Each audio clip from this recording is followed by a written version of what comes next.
Welcome to the deep dive. We've got a fascinating collection of articles today, all about mythical creatures. Oh, very cool. Yeah, dragons, unicorns, even some pretty out there creatures, and how they all connect to Christian beliefs. It's a wild mix of history and faith and mythology, and we're ready to dive in. What I find fascinating is how these stories, they challenge how we see the world today. Mm. We're so focused on what we can, like, prove scientifically Mm-hmm. that we forget there could be, more to reality than we realize. That's so true. It's almost like we've lost that sense of wonder that our ancestors had. So where do we even start unpacking all this? Well, one of the articles really hit on something important. The Christian belief in a supernatural world, Mhm. God, angels, demons, all that. Right. It's not fantasy to them. It's a core part of their understanding of reality. Okay, so we're not just talking about fairy tales. We're talking about a worldview that takes the supernatural really seriously. Exactly. And, one source argues that modern society is just too focused on humans, like what we want, what we can understand. No. They even call it human centrism, which basically means we've made ourselves the center of everything. Ah, I see. So the idea is we need to shift our perspective to be more open to the possibility of something beyond just what we can immediately see. Yeah, exactly. And that brings us to the whole question of miracles, right? You sent in some articles about events that, well, they seem to defy scientific explanation, like icons weeping fragrant oil, or even a Bible that supposedly started gushing oil. It's pretty hard to wrap your head around. Yeah. But the source makes this point that not everything can be explained scientifically. Sometimes you just have to accept what you see, even if it challenges our understanding. That's where faith comes in. It's about being open to the extraordinary, even if it doesn't fit into our current scientific models. I think that's a really good point, especially for people who are, drawn to these different perspectives. It's about acknowledging that there might be more to the universe than we know right now. Absolutely. And speaking of challenging what we think we know, one of the most surprising things in these articles is how many creatures we consider mythical are actually mentioned in the Bible. Wait, really? Like actual dragons, unicorns? Yeah. Dragons, behemoth, leviathan, creatures we tend to relegate to just fantasy. The articles even suggest that unicorns might have been based on real animals, maybe even some type of extinct rhinoceros. Whoa, that's wild. It makes you wonder what other quote-unquote mythical creatures might have had real counterparts. Right. And this idea that some of these creatures could have been real linked to another question. What about creatures that seem purely fantastical, like centaurs or mermaids? Yeah, those are a lot harder to explain away as just misidentified animals. Right. Yeah. So how do those fit in? Well, one of the articles pointed to the Book of Enoch as a possible explanation. It's an ancient Jewish text, and it describes these fallen angels mating with humans and animals, corrupting the natural order. Oh, wow. So these hybrid creatures could be seen as a result of this corruption, like a twisting of God's original creation. That's one way to interpret it. Mm. And it gets even more interesting when we look at stories of saints encountering these creatures. Saints encountering centaurs. Okay, now that's a story I want to hear. Right. Well, one article mentions St. Christopher. He was originally a cyanocephaly, so basically a dog-headed man. Wow. And then there's the story of Liban, who was a mermaid. She converts to Christianity, and the story goes she loses her fishtail. That's amazing. But if these creatures were the result of, a corrupted creation, why would saints even encounter them? Well, there's this recurring theme, right? The creatures are often transformed or even completely cease to exist once they convert. It's as if their conversion is restoring them to a more natural state. Oh, interesting. So it's not just about individual salvation, but about restoring balance to all of creation. Exactly. And it ties back to that earlier idea about human centrism. These stories suggest our actions have consequences, not just for us, but for all of creation. It's a much bigger picture than we usually consider. Wow, I'm already seeing these myths in a whole new light. It's incredible how much depth there is when you start digging deeper. Isn't it? Yeah. And we haven't even touched on vampires yet. These creatures, while maybe not literally undead, might represent a very real darkness in the world. Things like exploitation and abuse. So you're saying even if we don't believe in vampires literally, the archetype still holds meaning? Absolutely. These myths contain a type of truth that goes beyond just the literal. They speak to our deepest fears and desires, and that constant struggle between good and evil. I'm starting to see how these ancient stories can still be relevant to us today, even in a world of science and technology. They offer a different way of understanding ourselves and the forces at play in the world. And that's what makes these myths so powerful. They tap into something universal, something that goes beyond time and culture. It's like they're offering us a roadmap to navigate the complexities of life. Exactly. And that leads to an important question, right? How do these ancient stories, filled with these fantastical creatures and supernatural events, how do they inform our understanding of the world today? That's a big question, and I think it's one we're going to need to explore a bit I further. think so too. And I think that's where we'll pick up in part 2 of our deep dive. We've been talking about how these ancient stories about mythical creatures, like, connect to Christian beliefs and how they might still be relevant today. It's like they give us a glimpse into a different way of seeing the world, where, like, the supernatural is a normal part of everyday life. Yeah, it's pretty cool how these stories, passed down for generations can still resonate with us. Mhm. One of the articles even suggests that some myths might contain a kind of practical wisdom, even if we don't take them literally. Practical wisdom. That sounds interesting. Can you give an example? Well, think about the vampire myth, like traditional ways of warding them off, like using garlic or silver. They actually have some basis in reality. Hold on. You're saying, like, garlic can actually protect you from vampires? I'm a little skeptical. Maybe not literally, but garlic and silver have been known for their medicinal properties, like purifying the blood and boosting the immune system. It's almost as if the storytellers, without even knowing the science, tapped into something real. Wow, that's crazy. Like, they understood these things even without, like, scientific proof. Makes you wonder what other, like, hidden wisdom might be in these stories. Exactly. It reminds us that these myths operate on different levels.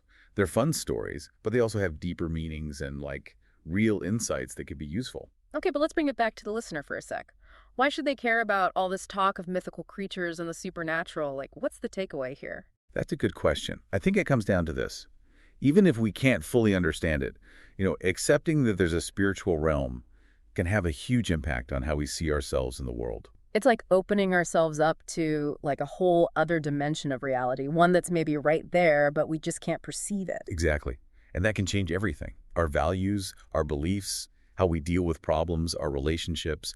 It can even shape how we understand good and evil, just like those stories of saints, encountering and even transforming those corrupted creatures. One of the articles I remember, it cautioned against dismissing these ancient beliefs too quickly. It argued that some people just try to explain away miracles or the supernatural as, like, metaphors or legends. Yeah, and by doing that, they miss out on a deeper understanding of themselves and the world. It's like throwing away a treasure map because they don't think the treasure is real. So how do we find a balance? How do we approach these stories with, like, a critical mind, but still be open to the possibility that they might hold some truth? It's about realizing that these myths came from a specific worldview, one that saw supernatural as just like a normal part of life. We don't have to adopt that worldview completely, but we can learn from it, appreciate the wisdom and insights without taking everything literally. I think that's a really good approach. It's about having an open mind and being discerning. Absolutely. And remember, we're not just talking about ancient history here. These beliefs still matter to millions of people around the world. It's important to understand them, even if we don't agree, so we can have real conversations and connect with each other. One thing that really stood out to me in these articles was the variety of creatures. Dragons, unicorns, dog-headed men, mermaids. It's like a whole zoo of the imagination. Haha, yeah. It really shows how creative humans are and our fascination with the unknown. Every culture has its way of dealing with the big questions like life and death and what it all means. It's like each creature represents a different part of the human experience. The dragon, with its power, maybe symbolizes our fears and the wildness of nature. The unicorn, pure and graceful, could represent our longing for, like, innocence and beauty. And though we might not bump into actual dragons or centaurs on the street, the ideas they represent, strength, wisdom, temptation, the untamed parts of nature, those are things we still deal with every day. So even if we look at them metaphorically, these myths are still relevant. They talk about universal human experiences and struggles. Exactly. And that brings us back to the question we had before. Yeah. Do these ancient stories offer any guidance for, handling the challenges of modern life? I think they do, not by giving literal answers, but by showing us a different way to look at things, a way that accepts there's mystery and wonder beyond our daily experience. Yeah, it's like a reminder that there's more to life than what we see. Sometimes the answers we're looking for are in the stories we tell ourselves and the things we believe. It's about recognizing the power of myth and symbolism, how they shape how we understand the world and our place in it. But wow, there's still so much more to talk about. We've only just started to explore this. We have. And that's what's great about a deep dive like this. It's about getting curious, exploring different perspectives, and maybe ending up with more questions than answers. I definitely feel that curiosity right now. What else did you find in these articles? Well, let's keep going. In the last part of our deep dive, we'll look closer at the specific things these stories teach us and what they might mean for us today. Welcome back. It's been quite a journey so far, right? Exploring all these connections between mythical creatures and Christian beliefs. It's amazing how, like, even after all this time, these old stories still spark our imagination and, make us think differently about the world. It really is. We've talked about how these stories come from a worldview that totally embraces the supernatural, a realm that might be closer than we think. Yeah, for sure. And in that realm, these creatures, they become more than just like fantastical beasts, right? They start to represent these deeper truths Yeah. about human nature and good and evil and, even the consequences of what we do. I think one of the most interesting parts of these stories is how they show these creatures actually changing, like transforming or even disappearing, Yeah. when they encounter the Christian faith. It's almost like when they convert it, like restores balance, like Yeah. they're returning to a pure, more natural state. It makes you think about the power of faith, to overcome even like really deep darkness. Right, exactly. Like, remember the story of St. Christopher, who was first a cynocephaly, basically a dog-headed man? Him converting wasn't just about him being saved. It was about him becoming human again. Getting rid of that monstrous form that showed how far he had strayed from God's plan. It's such a strong image of redemption. And not just for one person, but for the whole world. It's saying that what we choose to do affects everything, not just us. Absolutely. And it reminds us that even when things seem impossible, there's always hope for change and, starting over. Yeah, that's powerful. Speaking of challenges, one of the sources talked about how the vampire, even though it might not be real, symbolizes a very real kind of darkness, like in our world. Right, the vampire. Always thirsty for blood, preying on the weak. You can see it as a symbol for those who take advantage of others, you know, exploiting them, using them for their own gain. It's a stark reminder that even in a world where everyone's celebrating, progress and being smart and enlightened, there's still darkness out there. Forces that try to drain us, to corrupt us, you know what I mean? And yet, just like there are those old ways to protect yourself from vampires, like in folklore, we have ways to fight these negative forces too. Like with the garlic and silver, you're going to have to remind me about that one. Haha. Remember how we talked about garlic and silver having, real medicinal uses? Well, think of that symbolically. They represent building strength and resilience, you know, qualities that help us resist those who want to exploit us or control us. Oh, right. So it's not just about literal protection. It's about like becoming stronger on the inside and being able to see things clearly. It's about recognizing those vampiric tendencies, in ourselves and in others and choosing not to give in. Exactly. Yeah. And that brings us back to the heart of all this. It's not about just learning facts about mythical creatures or believing every story, you know. It's about thinking about these stories deeply, asking questions, and figuring out the real truths they hold. It's about understanding how powerful myths and symbols are, how they can help us understand what it means to be human and help us navigate, this complicated thing called life, even in the 21st century. You got it.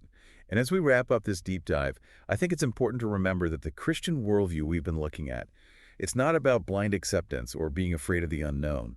It's about embracing a bigger picture, one that includes both the things we can see and the things we can't. It's about realizing that the universe is way bigger than what we understand right now and being open to the possibility of, encountering the extraordinary. And that openness, that willingness to explore, beyond what we know, that's what keeps us searching for knowledge, meaning, and connection. So as we close this deep dive, we encourage you, our listeners, to keep exploring too. Keep asking those tough questions. Keep looking for answers and stay open to those mysteries hidden in these ancient stories and beliefs. You never know what amazing insights you might uncover and what wonders you might encounter along the way.